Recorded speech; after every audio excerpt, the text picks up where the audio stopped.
বিশ্ব সংবাদে আপনাকে স্বাগত।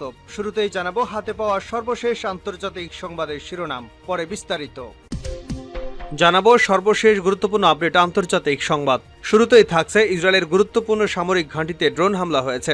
লেবাননের সশস্ত্র গোষ্ঠী হিজবুল্লাহ এ হামলা চালিয়েছে। বৃহস্পতিবার আনাদোলু এজেন্সির এক প্রতিবেদনে এ তথ্য জানানো হয়। এবারে জানাবো ইউক্রেনের খার্কিভ শহর ঘিরে কঠিন লড়াই চলছে বলে জানিয়েছেন দেশটির প্রেসিডেন্ট ভলোদিমির জেলেনস্কি। তিনি বলেন, পরিস্থিতি অত্যন্ত কঠিন, তবে তা নিয়ন্ত্রণে রয়েছে।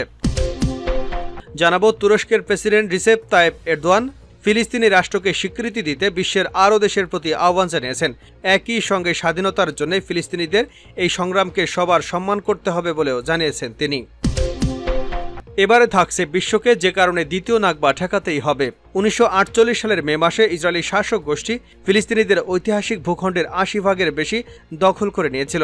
তারা শত শত গ্রাম ধ্বংস করে 7.5 লাখেরও বেশি ফিলিস্তিনিকে ভিটে থেকে তাড়িয়ে দিয়েছিল। সেই ঘটনা ফিলিস্তিনিদের জন্য ছিল মহাবিপর্যয়। জানিয়ে দেব, গাজায় শান্তিরক্ষী মোতায়েন হামাস বিরোধী অভিযানে বাধা হতে পারে দাবি যুক্তরাষ্ট্রের। এবং সর্বশেষ জানাবো, এবার হাজিদের স্বাগত জানাচ্ছে নারীরা। হাজিদের স্বাগত জানাতে নতুন পদক্ষেপ নিয়েছে সৌদি আরব। দেশটিতে হাজিদের স্বাগত জানাতে এবার নারীরা অংশ নিচ্ছেন। বৃহস্পতিবার গলফ নিউজের এক প্রতিবেদনে এ তথ্য জানানো হয়। এতক্ষণ শিরোনাম শুনছিলেন, এবার বিস্তারিত। প্রিয় দর্শক, আপনি যদি এই চ্যানেলে নতুন হয়ে থাকেন, ভিডিওটি দেখতে দেখতে চ্যানেলটি সাবস্ক্রাইব করে আমাদের সঙ্গেই থাকুন। আর এই ভিডিও সম্পর্কে আপনি আপনার মূল্যবান মতামতটি কমেন্ট বক্সে জানিয়ে দিন। আর হ্যাঁ প্রিয় দর্শক, জানিয়ে দিন ভিডিওটি কোথা থেকে দেখছেন। ইসরায়েলের গভীরে সামরিক ঘাঁটিতে ড্রোন হামলা। ইসরায়েলের গুরুত্বপূর্ণ সামরিক ঘাঁটিতে ড্রোন হামলা হয়েছে। লেবাননের সশস্ত্র গোষ্ঠী হিজবুল্লাহ এ হামলা চালিয়েছে। হিজবুল্লাহ জানিয়েছে, বুধবার তারা ইসরায়েলের উত্তরাঞ্চলের তিবেরিয়াস শহরের পশ্চিমে একটি সামরিক ঘাঁটিতে ড্রোন হামলা চালিয়েছে। ঘাঁটিটি লেবাননের সীমান্ত থেকে 35 কিলোমিটার দূরত্বে অবস্থিত। এটি দেশটি থেকে ইসরায়েলের সবচেয়ে গভীরে হামলা। গোষ্ঠীটি জানিয়েছে, ইলানিয়া ঘাঁটিতে হামলায় প্রথমবারের মতো আত্মঘাতী ড্রোন ব্যবহার করা হয়েছে। এটি ইসরায়েলি বিমান বাহিনীর অন্যতম গুরুত্বপূর্ণ ঘাঁটি। ঘাঁটিটি পর্যবেক্ষণ এবং শনাক্তকরণ ব্যবস্থার একটি অংশে এ হামলা চালানো হয়েছে। প্রতিবেদনে বলা হয়েছে, হিজবুল্লাহর হামলায় নির্দিষ্ট লক্ষ্যবস্তুতে আঘাত এনেছে। এ হামলার লক্ষ্য অর্জন করা সম্ভব হয়েছে বলে জানানো হয়েছে। গত 7 অক্টোবর থেকে গাজায় হামলা শুরুর পর ইসরায়েলের এত গভীরে এটি প্রথম হামলা। এর আগে লেবাননের 10 কিলোমিটার ভেতরে নাহারিয়ার ঘাঁটিতে হামলা চালিয়েছে হিজবুল্লাহ। ফলে এটি ইসরায়েলের সবচেয়ে গভীরে লেবাননের হামলা। লেবাননের এই হামলার বিষয়ে ইসরায়েলি সেনাবাহিনী কোনো মন্তব্য করেনি।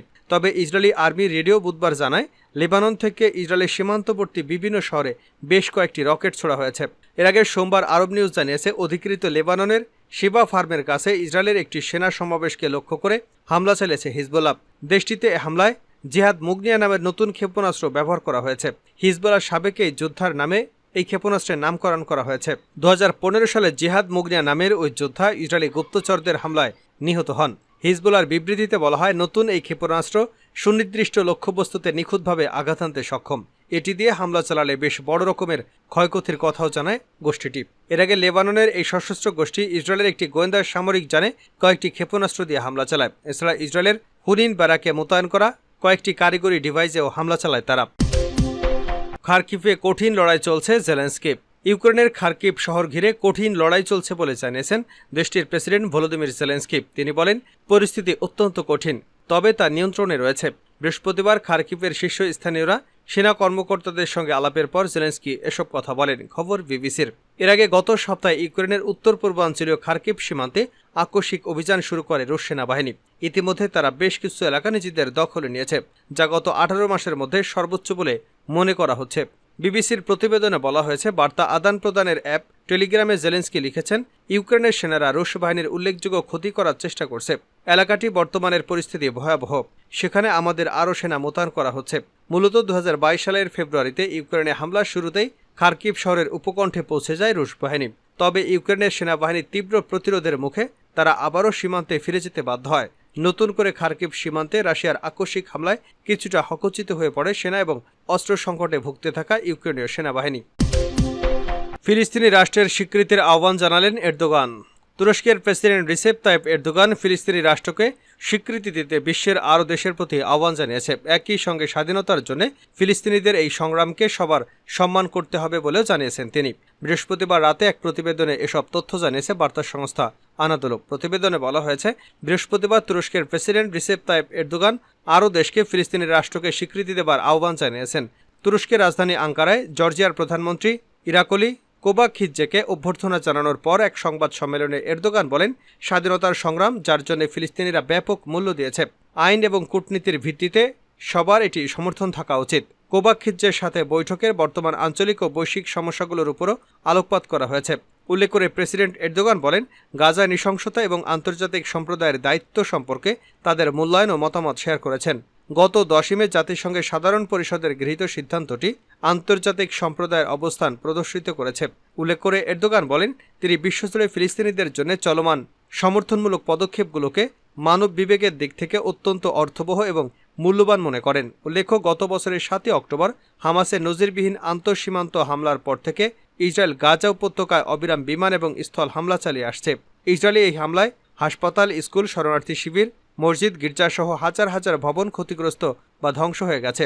গাজা স্বাস্থ্য মন্ত্রণালয় জানিয়েছে, ইসরায়েলি এই আক্রমণের ফলে গত বছরের 7 অক্টোবর থেকে এখন পর্যন্ত 35,200 জনেরও বেশি মানুষ নিহত এবং আরও প্রায় 80,000 মানুষ আহত হয়েছেন। বিশ্বকে যে কারণে দ্বিতীয় নাকবা ঠেকাতেই হবে। 1948 সালের মে মাসে ইসরায়েলি শাসক গোষ্ঠী ফিলিস্তিনের ঐতিহাসিক ভূখণ্ডের 80% বেশি দখল করে নিয়েছিল। তারা শত শত গ্রাম ধ্বংস করে 7.5 লাখের বেশি ফিলিস্তিনিকে ভিটে থেকে তাড়িয়ে দিয়েছিল। সেই ঘটনা ফিলিস্তিনিদের জন্য ছিল মহাবিপর্যয়। সেই ঘটনার স্মরণে তখন থেকে আজ পর্যন্ত প্রতি বছর মে মাসে ফিলিস্তিনিরা নাকবা শব্দের অর্থ বিপর্যয় পালন করে থাকেন। এবছর ফিলিস্তিনিরা নাকবাকে এমন একটি দ্বিতীয় নাকবার মধ্যে স্মরণ করেছে, যখন সম্ভবত ফিলিস্তিনিদের ইতিহাসে সবচেয়ে ভয়ঙ্কর এবং সবচেয়ে রক্তক্ষয়ী ঘটনার মধ্য দিয়ে যেতে হচ্ছে। আজ প্রথম নাকবার 76 বছর পর আমরা দেখতে পাচ্ছি ফিলিস্তিনিদের ক্ষত থেকে এখনও রক্ত ঝরছে। লাখো লাখো ফিলিস্তিনি উদ্বাস্তুকে নিজের ভিটে মাটিতে ফিরে যাওয়ার অধিকার থেকে বঞ্চিত করা হয়েছে। তাদেরকে একেবারে মুছে ফেলার জন্য ফিলিস্তিনিদের অবশিষ্ট অঞ্চলগুলো ইসরায়েল দখল করে নিয়েছে। একজন ফিলিস্তিনি বলছেন, আমার বাবা সেই ভিটেহারা শরণার্থীদেরই একজন ছিলেন। তিনি 1931 সালে হাইফায় জন্মেছিলেন, কিন্তু নিজের জন্মস্থানে ফিরে যাওয়ার অধিকার উপলব্ধি করার আগেই তিনি মারা গিয়েছিলেন। এবছর 76 বছর আগে বাস্তুচ্যুত হওয়া ফিলিস্তিনিদের বংশধরদের সেই অতীত বিপর্যয়ের বেদনাদায়ক স্মৃতি রোমাঞ্চিত করার কোনো দরকার নেই, কারণ তার চেয়েও ভয়ানক ঘটনার মধ্যে দিয়ে যেতে হচ্ছে।